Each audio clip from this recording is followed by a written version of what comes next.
Yo, people, welcome back. Hold on. Hey, this ain't right. This ain't right. Yeah. Switch that.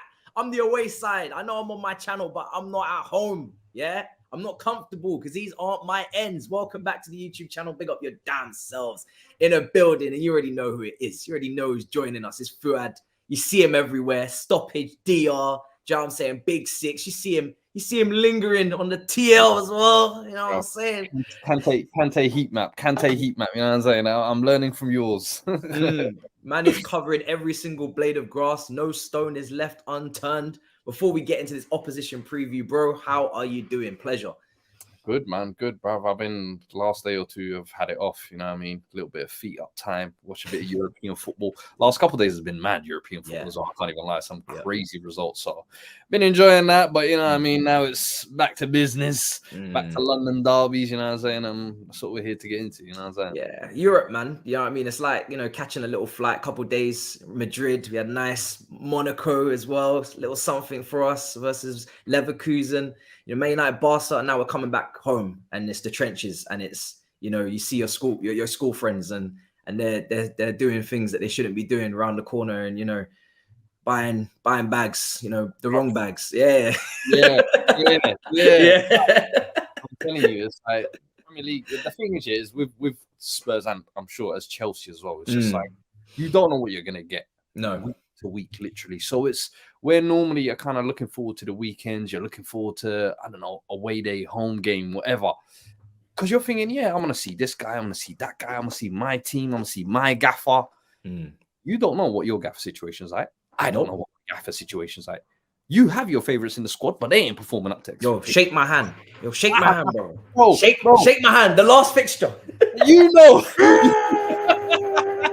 You know, bro. Like, this is what it is. Every week you turn up, so it's hard to look forward to it sometimes. Man. When I'm watching the European games, I'm like, you know what? It's a nice little healthy distraction. That's why even when the World Cup came along mid-season, please give me a month off. I'll take it, bro. Do you know what? Yeah, actually, is your hair out at the moment? Where's your hood?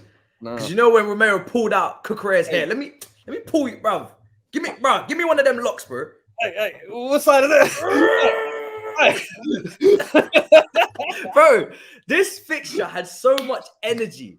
It had so much intensity, so much passion, like, and tactically as well. It was like so early on in the season. Tuchel versus Conte. We had the hair pulling. We had the last gasp equalizer. The battle of the bridge. It had everything on the line. It felt like it meant something. Come to this point now with this game, and it's the complete opposite, bro. It's dead. There's not anything in the atmosphere. Everybody's like, no, you're crap. No, we're crap. No, you're better than us. No, like, you should win. No, we shouldn't win, bro. Look at us. It's like the PTSD of your home record, which is criminal. It's a criminal record. Do you know what I'm saying? You man should be locked up for what you have at home against us. But at the same time, the form we're in is shambolic as well. So I've seen you guys. You beat West Ham, then Leicester. You got battered. And then Milan, you didn't win. I didn't get to watch that in prime time. Yeah. Like, what do you expect from Stellini, your assistant manager, isn't it? Because he's got 100% record. Yeah. And I know you guys have been against some teams at home, Arsenal in particular, kind of dominated, outnumbered in midfield. Surely that mistake won't happen again. What do you expect? I don't know, to be fair. As far as I'm aware, people are going on like he's added this tactical wrinkle to our team. So far, I haven't seen it. I've just seen, obviously, Conte not being there. The team is just won by kind of coincidence, in my opinion. I think he's just following the same kind of instructions that he was under Conte. I haven't seen anything too different. But I do think one thing you touched on there with the midfield is huge. I think against many of the big six sides, the one thing we've seen is pretty much all of them line up with the midfield three, which numerically outnumbers us in there, and we always seem to get dominated in those areas. And the problem with our three defenders is, I always say, anytime you play a back three, you always have to have one of those back three be willing to get on the ball and either drive with it or be able to find that final ball in that final third. The problem is neither one of those three, neither Ben Davies, neither Dyer or Romero, can do any of those three things, in all honesty. Dyer being a former midfielder, you'd expect to see that. So I think we always tend to get kind of outnumbered, outworked there. Previously, our width hasn't always been our strongest areas. Over the last couple of weeks, it's been getting a little bit better, which is what I think has helped. I think Emerson, for example, over the past couple of weeks, since Pedro Porro has signed, royalty lease of life. I'm not buying it. I'm sure many United fans tell you they've seen this with Luke Shaw. When a new competitor does walk through the door, you have to raise your levels, and that's what he's done. Fair play to him. For me, it doesn't undo everything he's kind of done over the last 18 months, if that makes sense. But with him being in form, I'd expect him to kind of live up to those levels. But it's just been small kind of incremental changes in game to game. I think like Fulham, we beat them 1-0. The Leicester game was a complete abysmal one, which kind of our arse completely fell out. I think Man City was kind of a great result. Was it Preston in the FA Cup as well? So there have been a couple of good results lately. Danjuma, Son, yeah. At the same time, it's like, and that's the thing, still got Danjuma, you've still got Porro to kind of blend into the squad. So I look at this Spurs team, and now just getting back into fourth, maybe there is still something in this kind of season for us. Because in my eyes, start the season, I was like, top four, I'm not really seeing it. Cups, I'm not really seeing it. But I've said we just need to keep our kind of head in the race. And I think if this squad can if players who are underperforming can get back to their levels, if the new signings who've come in can just give us that little bit of freshness that Kulusevski and Bentancur gave us last year, for example, Stellini can paper over the cracks, if you like, almost give us a new manager bounce. Pep Linders vibes. Yeah, kind of, the boss is away and the supply teacher's here, and it's actually a nice supply teacher. So why don't we just play along type of thing? So and in all honesty, I hope if he has any cojones, we'll kind of disregard some of kind of the limitations and blocks you would say Conte would put in place. Conte would be very rigid, never change the back three. Yeah. See you in a game half time, if it's not going well, you say, what, fuck it. Conte in here, 4-3-3, lads. Going against the manual kind of thing. Yeah, that's when I'll start jumping on this. Oh, you know what? This Stellini. Oh, yeah. At the moment, I'm just seeing Spurs fans just getting a little bit excited. And it's the ones that want to see Conte leave. Yeah. Prop up. It's the same thing we did when people wanted Jose out. They started gassing up Ryan Mason. We all know how that went. I like it because, you're kind of like calming it down. Calma. You know what I'm saying? The same with Royale. Royale, you're telling me, is the funny guy. When there's a couple and he comes up and suddenly he's hilarious in front of your girl. That's what you're basically telling me. You're telling me Royale is now so funny. You weren't busting all these jokes all season. You had no charisma, no character, no personality. Now that you're seeing Pedro Porro and his girlfriend rock up and there's some competition, now you're telling me he's funny. That's basically what you're telling me. So you're not buying it. You're not buying it. It's borderline. It's nasty. Yeah, it's nasty. Because I'm like, which is the true version of you? Yeah. Is it this one we're seeing now, or is it? I can only go off what I've seen majority of, and I'm sorry. The problem is Emerson, in my eyes, has like too many deficiencies. I think to develop, and I don't think we have the time or the patience to allow that. Going forward, he doesn't offer enough. Whether that's final ball, the cross. I think his run goals now.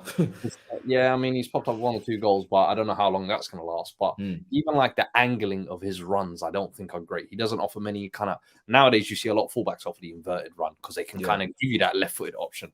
He can't. But he will start. He will start. And right now, it seems like... He has that defensive capability. That's what's been pretty much helping him get through this. That's true. Yeah. And then he's got Romeo, who's been pretty rash behind him, who's definitely due a booking.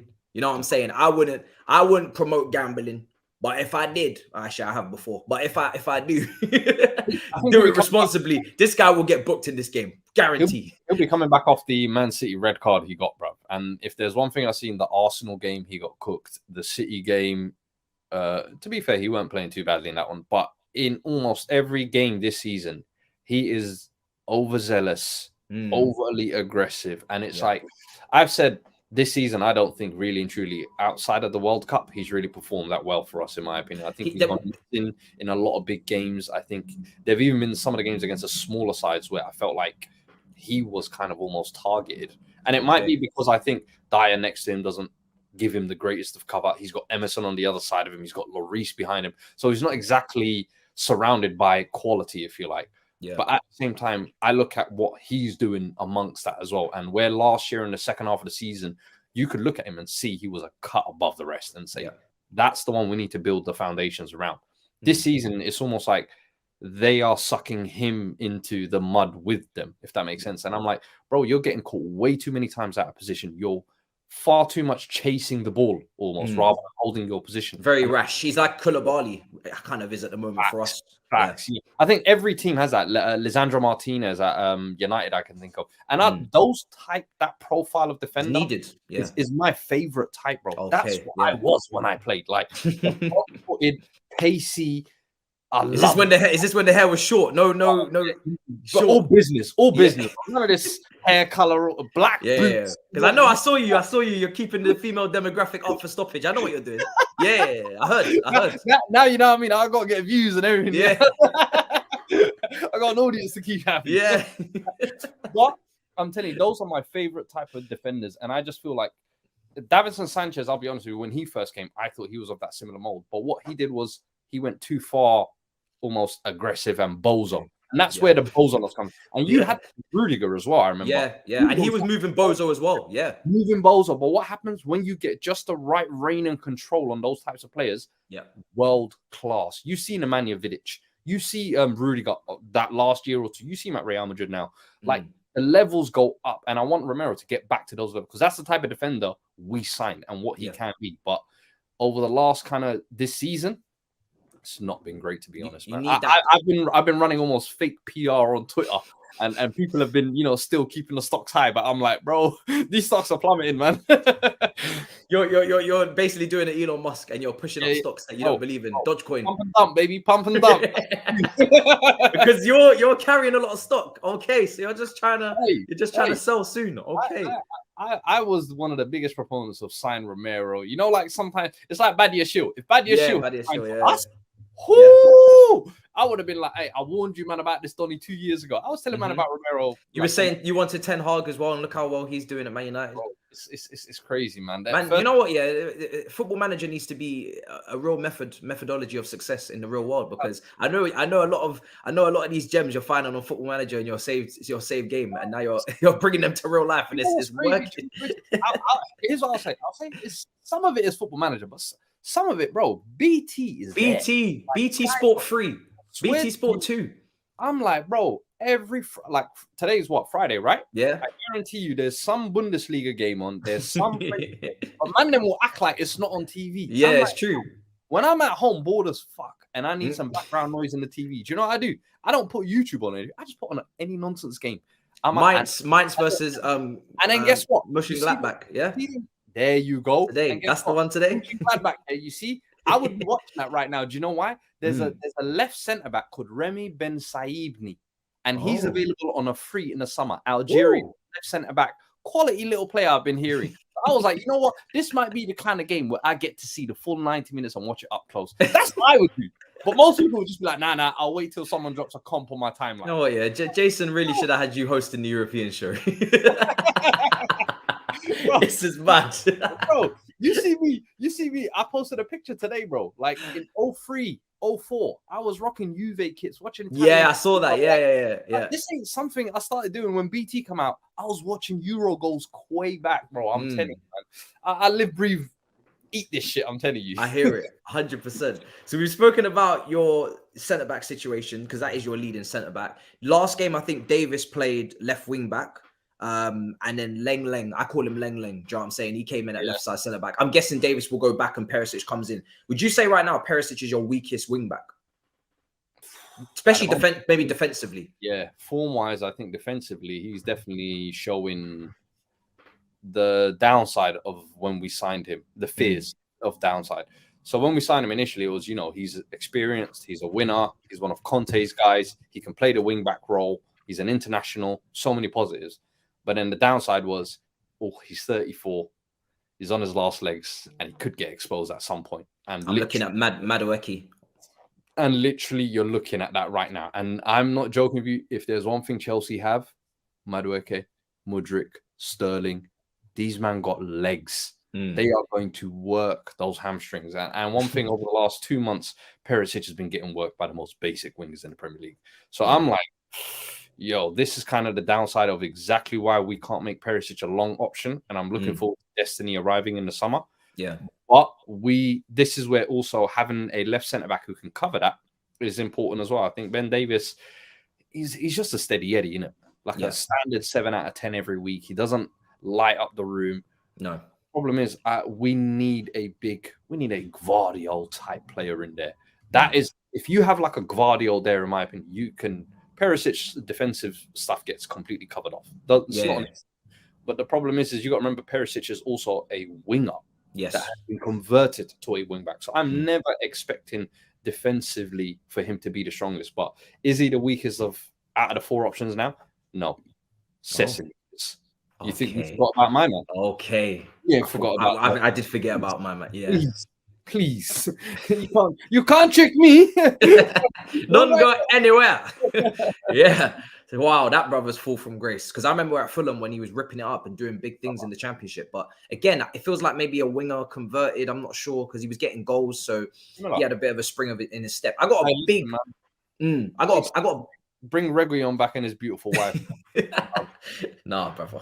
I actually thought he would be a good player for you when he joined from Sevilla because he won Europa League and did all these things, but he just didn't acclimatize. Let me ask you, if Chelsea, because I mentioned that midfield, and I think Madueke on that right side, Mudrik's not been in great form, but Madueke has been taking people on and he's obviously cheaper, so there's less of an agenda around his name, and I think the passing could improve, but in terms of take-ons and dribbles completed, this guy is actually ready to cook and take people on. And that Perisic battle will be interesting. But the midfield is what against Arsenal? I mean, West Ham, they tried. They didn't take their chances. You guys, in the end, you took them out. But this should be a stronger test. But you know how we've been playing recently. Who knows? But if we were to pack that midfield, say a 4-man midfield, similar to when Zinchenko tucked in for Arsenal, Partey, Xhaka, Odegaard. Say we was to go Enzo and, we were to go Zakaria, pack it. What do you do with that? Because when it's 4v2, and I think Brighton did the same, Potter actually did that. And it worked against you guys. I'm hoping he thinks of it again. That 4-man box, that Barcelona box, that Brighton box. What do you do with that? Because Dyer stepping in, Kane dropping, like what normally happens is you get Son and Kulusevski are basically forced to drop in almost like midfielders, and it becomes like a 5-4-1 formation essentially with Harry Kane. You know him, he's dropping deep, so it becomes a 5 and 5. But that too for me will always be getting exposed in my opinion, no matter what, because I think the one thing Chelsea have to do there, you have to bring guys like Zakaria, you have to bring Enzo in. It has to be a pace and power, a PMP. That's how you do it. Because we've got Skip and Højbjerg in there. Those two, I've seen Milk turn quicker than that.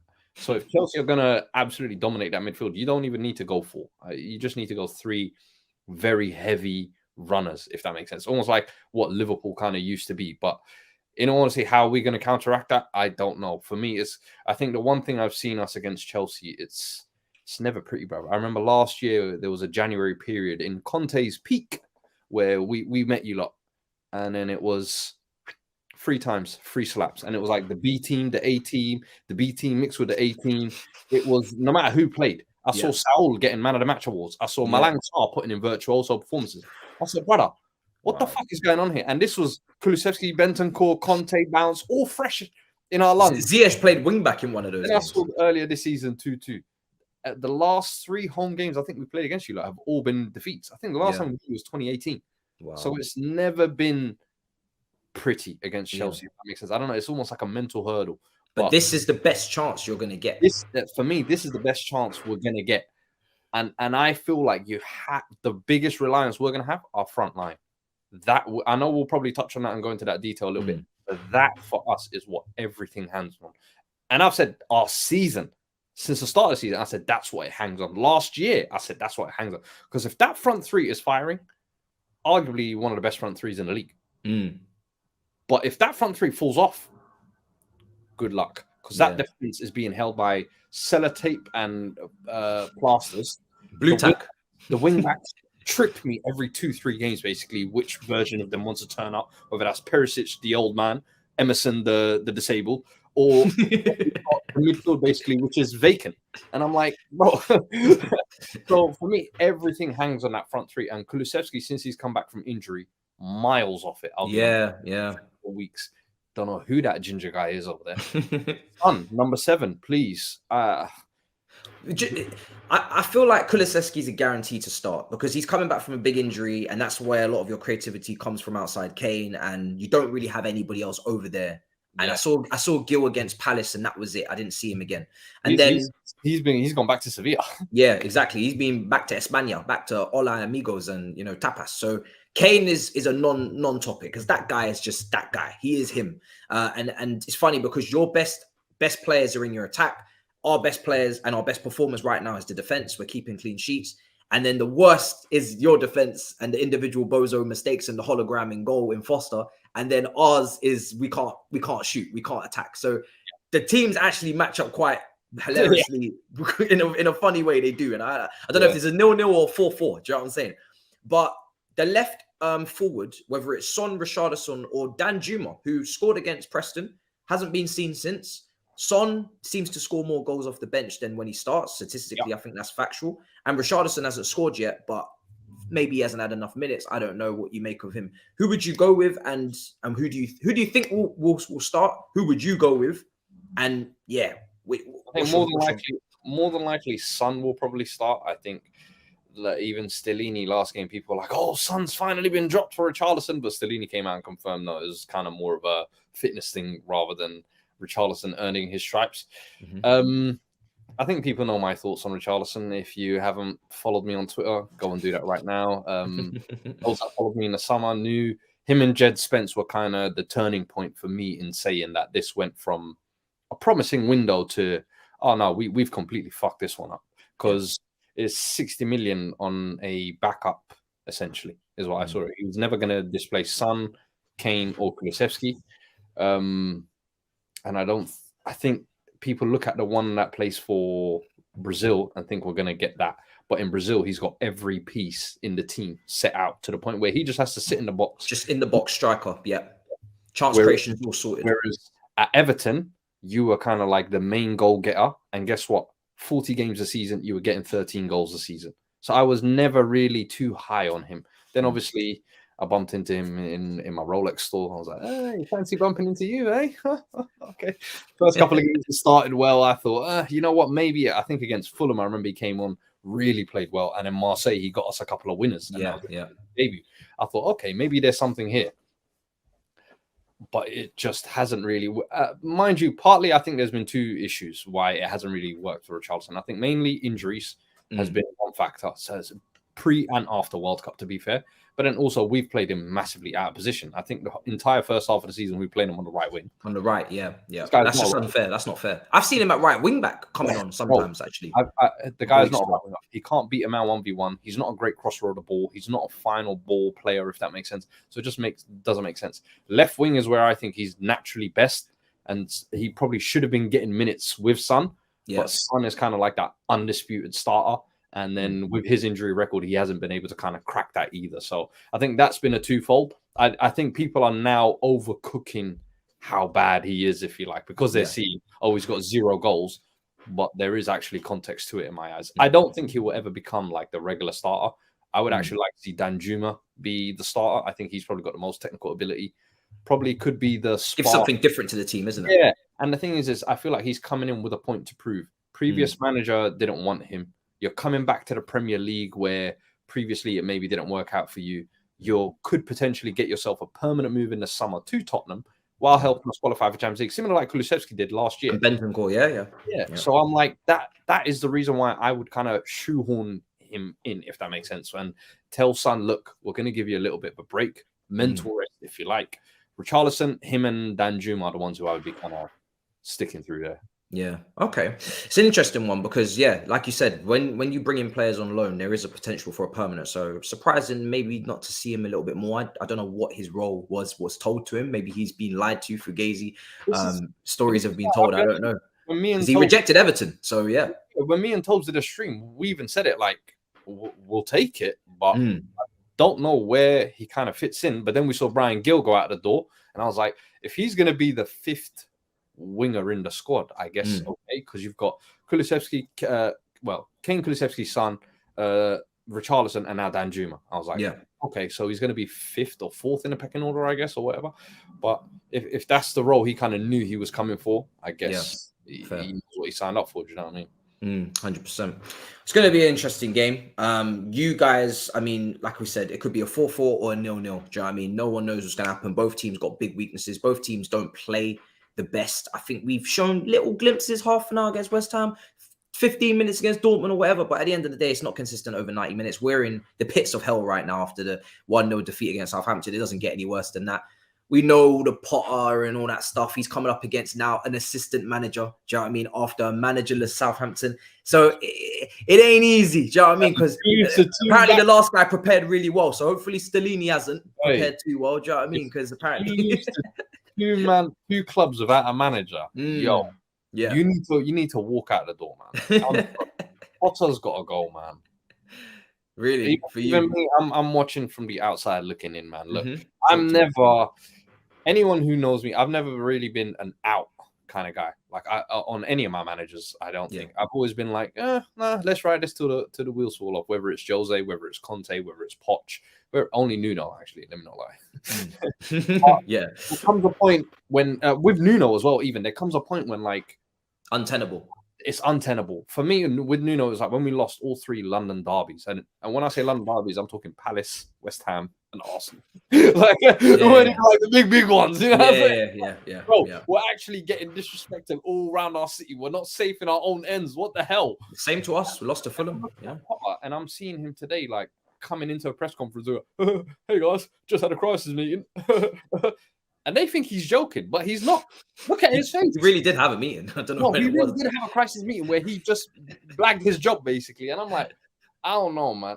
From the day he walked in till now, I've almost felt like the shoes were too big for him to fill. And there were no previous big shoes, if that makes sense. Like, the shoes were big, but I do feel they are fillable, if that makes sense. And he's just not the guy. I think he's definitely the typical example of what I call a flavor of the month manager. And the Zerbi is going through that now. Thomas Frank, I like to think, is that as well. But these guys are like, they come into the Premier League, they do nice and cute with like a little mid-table Premier League club, and people start fawning over how well they're playing tiki-taka football. And I'm like, bro, when you come to the big leagues, you know them 3 out of 4 games that you've lost, that shit ain't gonna fly. Now you lot are seeing it, 2-17. I'm like, I'm seeing Chelsea fans saying, "Hey man, we gotta be patient for the first time in our lives." Do you know what I mean, guys? Listen, this ain't the Roman days anymore. You're fucking Chelsea, bro. Have some backbone, grow a spine, bro. You had standards. You know what your standard was? The silver standard. We win by any means necessary, and we don't care who is at the helm. Scolari, cleaner, Di Matteo, caretaker. We gonna win regardless. And all of a sudden now, for Graham Potter, is where that standard gets put to the side. Is it kind of like Man United fans dying on Wedcourse Hill? Bro, what are you doing? This is not the hill to die on. Yeah. Potter's not the one to call patience for. Too short. It's like when you see your brother with a girl who's cheating on him 5 times in a row. Like, bro, it's like, pick your head up, man. Come. Maybe if we see a bit of football, maybe, you know, let him. And people might be saying it's too soon or whatever. Too soon. What are you waiting for to get dumped out of the Champions League? I saw Roman Abramovich sacking managers after the first leg. And then the second leg, Di Matteo, go save that. That's how you won the Champions League, bro. Sacking a manager after the first leg. AVB, out the door. All of this now, all of a sudden, patience. I'm like, bro, you lot just changed nationalities of your ownerships. You still got a big baller there. Like, that big baller there should be... The problem is I think Bowley is potentially going to die on this hill. That's where you. I think a relegation battle is what it would take for him to be gone. That's well, not my concern. To be fair, I'm quite enjoying the shit show, but that's your concern. To be fair, Bowley's thinking I sacked Tuchel for this guy, and I've given him the 6 work. He looks very stupid if it doesn't. And the problem is, I think he has been watching Arsenal, and I think there's a Bowley Arsenal kind of. Oh, they are. I like what they're doing over there. We're going to copy and paste that, and I think he might even. Next season, if it gets ugly, he'll still ride it out and be like, "Oh, Teta finished 8th twice." So I hope you're ready, if anything, Matisse. Am I? No, I'm not ready. You're like Maze. You guys have been drinking out of champagne for 20 years. Fantastic, lads. Creme de la dum. I now get to see you guys rip your hairs out and, you know, receding hairlines. I'm gonna enjoy it. So yeah, it's not easy, man. I'm struggling here. feeding the ducks. I said to Expressions, I was going to you know, when you go self scans in Tesco Express because you're busy and you got things to do. I've been going to the till just to talk, you know, to talk it all out with Margaret. You know what I mean? I need that. I need that dialogue. You know, I need that. So yeah, it's been rough, man. Going for walks, getting cooked every week. I'm getting cooked so much now that I don't even really feel it. Do you know what I mean? I'm just numb. Do you know what I mean? People out here flipping, frying, dicing, chopping, grilling. I'm just like, bro, I'm cooked. I'm cooked. I've been cooked. I was cooked last week. If anything, now this food's gone off. Do you know what I mean? Hey, we expired out here. So yeah, Southampton was rock bottom for me. I say I can't get any lower, but see if we lose this game now and convincingly, then watch me go and cry on the roundabout again for the 5th Monday in a row. So yeah, man, it's not easy, but we ain't here to talk about Chelsea, thank God. We'll talk about it on Saturday Football Show, which is what is going to be the next time we link up tomorrow. When this comes out, it'll be Friday night, literally just hours before we record. So guys, make sure you enjoy this one. If you let us know in the comments if you have. Fuad, let them know where to find you, bro. It's been a great show, top quality, man. Kadani on all platforms: Twitter, Instagram, YouTube. Not on TikTok. I'm not on there. But yeah, on all platforms there, and of course DR Sports Stoppage Time wherever you see me. 100%, guys. Make sure you follow. You can see it just below him on there. Me, subscribe, comment here. Let me know what you think. Obviously, this was more Tottenham based, and this will lead into my preview. Then tomorrow morning when it comes out, I'll have the full collection of Chelsea and Tottenham to lean on and go with my team and whatnot in terms of what I want to see going into this game, apart from the 3 points. And yeah, TikTok, we are actually up and running. You know what I mean? We got that taken care of now. It's being run till the wheels fall off until the end of the season. Let's see if we can push that platform. I don't know what TikTok. We're gonna start getting. No. Asi petit cousin, aussi petit que c'est. Hobbies using it. Dancing for them followers. Tap dancing for them followers. Hey, them Brazilian tunes be slapping on there, bro. You know. Nah, it's up and running. Do you know what I mean? It's clips from the channel, so you know, highlights and all sorts of things will get thrown up. Someone's managing that now until the end of the season. Let's see if they can hit the milestones. Do you know what I mean? I don't know how it's gonna go. I'm not like a big TikTok person, but you know what I mean. We just try to balance out all the platforms. So go and give that a follow. Link is in description as always. Same app as it is for Twitch, as it is for it. Literally says it right there. TikTok symbols there. Same as Twitch and Instagram. And yeah, until next time, big up your damn selves in a bit, people. Peace. Come on. Perfect.